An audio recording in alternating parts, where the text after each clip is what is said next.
جناب نبی کریم رحمت عالم حضور اکرم صلی اللہ علیہ وسلم کا وطن مکۃ المکرمہ ہے۔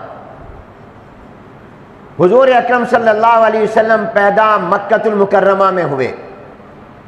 جناب نبی کریم صلی اللہ علیہ وسلم کا خاندان، آباء و اجداد تمام مکۃ المکرمہ میں رہتے تھے، لیکن جب جناب نبی کریم صلی اللہ علیہ وسلم کو مکہ چھوڑنا پڑا، ہجرت کرنی پڑی، اللہ تعالیٰ کے حکم پر آپ مکۃ المکرمہ سے نکل کر مدینہ منورہ کی طرف جانے لگے، تو جناب نبی کریم صلی اللہ علیہ وسلم مکۃ المکرمہ میں ایک پہاڑ ہے، اس پہاڑ کی غار میں، جس کو غار ثور کہتے ہیں، جناب نبی کریم صلی اللہ علیہ وسلم نے چند دن اس غار ثور میں قیام کیا۔ وہاں سے پھر آپ مدینہ منورہ کی طرف روانہ ہوئے۔ جب آپ مدینہ کی طرف روانہ ہونے لگے اور غار ثور سے نکلے تو جناب نبی کریم صلی اللہ علیہ وسلم بلندی پر تھے، پہاڑ کی اونچائی پر تھے، اور مکۃ المکرمہ کا شہر اور آبادی نیچے تھی، نظر آ رہی تھی۔ ظاہر ہے جب آپ پہاڑ پر ہوں گے تو آپ کو شہر نظر آئے گا پورا۔ ملتان میں آپ قلعہ کونا قاسم باغ پہ جائیں، دمدمے پر چڑھیں تو آپ کو ملتان نظر آئے گا۔ آپ بلندی پر ہوں گے، نیچے شہر نظر آئے گا۔ جناب نبی کریم صلی اللہ علیہ وسلم غار ثور سے ایک دن نکلے، پہاڑ پر کھڑے گئے، مکہ شہر نظر آ رہا ہے، آبادی نظر آ رہی ہے، تو جناب نبی کریم صلی اللہ علیہ وسلم نے مکۃ المکرمہ کی طرف رخ کر کے زبان نبوت سے فرمایا، واللہ انک لخیر ارض اللہ، اللہ کی قسم مکہ تو اللہ کی زمینوں میں سب سے بہترین زمین ہے، تو سب سے بہترین خطہ ہے، تو سب سے بہترین جگہ ہے۔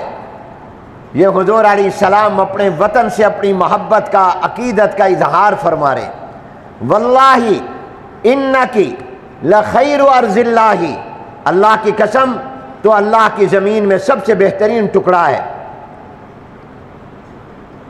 وَأَحَبُّ أَرْضِ اللَّهِ إِلَى اللَّهِ، اور اللہ کی پیدا کردہ زمینوں میں، زمین کے حصوں، ٹکڑوں، خطوں میں تو اللہ کو سب سے زیادہ محبوب ہے، تو اللہ کو سب سے زیادہ پسندیدہ ہے۔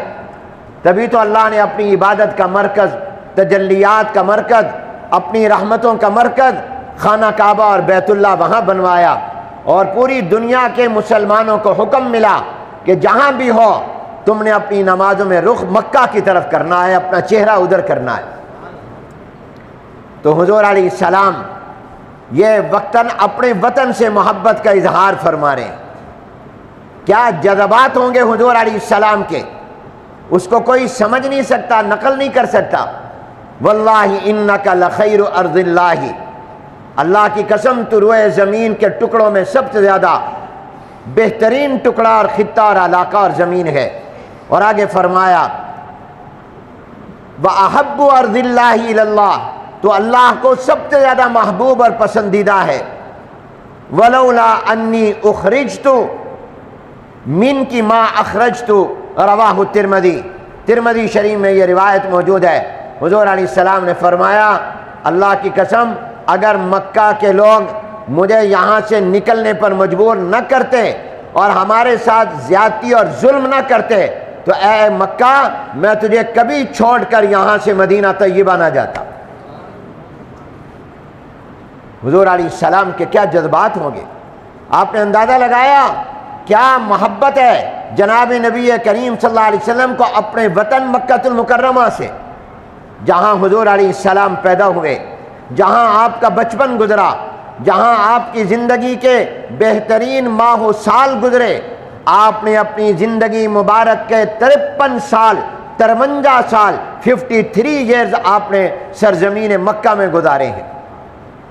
ذرا تصورات کی دنیا میں سوچو کہ جب جناب نبی کریم صلی اللہ علیہ وسلم کو اللہ کا یہ حکم ملا کہ آپ مکہ چھوڑ دیں، آپ مدینہ منورہ چلے جائیں، حضور اکرم صلی اللہ علیہ وسلم پر اور صحابہ کرام رضوان اللہ تعالی مجمعین پر کیا گزری ہوگی، اس لیے کہ مکہ کوئی عام شہر نہیں ہے، مکہ کوئی عام جگہ نہیں ہے، بلکہ مکۃ المکرمہ تو دنیا کی تمام زمینوں میں سب سے بہترین زمین ہے، سب سے زیادہ اللہ کو محبوب ہے۔ وہاں خانہ کعبہ ہے، وہاں پر بیت اللہ ہے، وہاں پر طواف کی عبادت ہے، وہاں پر حجر اسود ہے، وہاں پر حتیم ہے، وہاں آب زمزم کا کنواں ہے، وہاں صفا و مروہ ہے۔